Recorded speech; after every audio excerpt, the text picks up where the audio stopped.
Good morning. I'm trying something new today. I am going out on a limb and making a video and sharing my heart and my thoughts through a video instead of a blog post. It's kind of scary. I'm not even sure where exactly I'm going to go with what I'm saying. I thought about writing everything down, and then I thought, well, what was the point of trying to do a video if I'm going to write it all down? But in the end, I think that the nuance and my true feelings hopefully will come across better in a video than it would just in words. So what I want to tell you about today is something that I've done some research on and have been really processing the last few months, something that I've been dealing with, and I've realized that it's not just me. As an educator with 20 years of experience, have taught thousands of students and have worked in 7 different school districts in 2 different states, taught 13 or more different subjects, and I've seen it everywhere, at every level, at every age. And what that is what I have now decided I've termed education's greatest thief, and that is bitterness. I've been processing about what does bitterness mean, and I've come up with what I consider to be the absolute worst formula for bitterness, and that is unfulfilled expectations plus justified disappointments, and that equals bitterness. And until we in education can figure out how to address unfulfilled expectations and justify disappointment, bitterness will always be something that we have to deal with.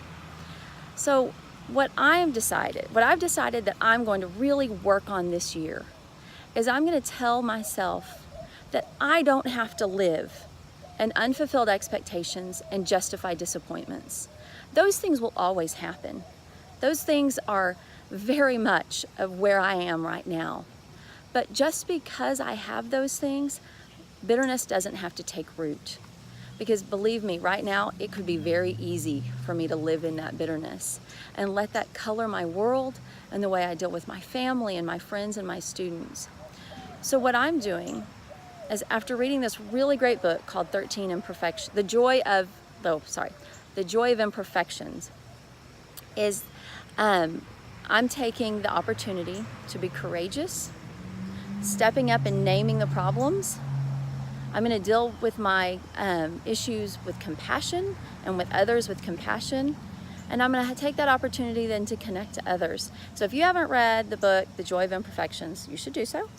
But what I'm doing right now is I'm going to say to students and to teachers and to administrators is unfulfilled expectations hurt. They really do. You know, I look at my kids and I see that the things they want to do, and you know, in kindergarten they're so excited, but by the time they get to me in secondary, they're seniors, their expectations have been unfulfilled year after year, day after day, and they're bitter, they're tired, and they're worn out. So this year I'm telling students, our goal is to fulfill your expectations. We're going to come up with a plan, and we're going to find new meaning. Because their disappointments are justified. We're failing them. But you know what? I've been failed. I'm just going to put it out there and say, you know what? My disappointments are justified as well. Over the last 4 years, I have taken 54 hours of graduate courses in order to pursue my career and further for promotions. And I've been passed over time and time again. And I was beginning to really feel bitter about it. But you know what? I'm going to name it, and I'm going to claim it, and I'm going to move on, because my students are worth more than that. And more than that, I'm worth more than that.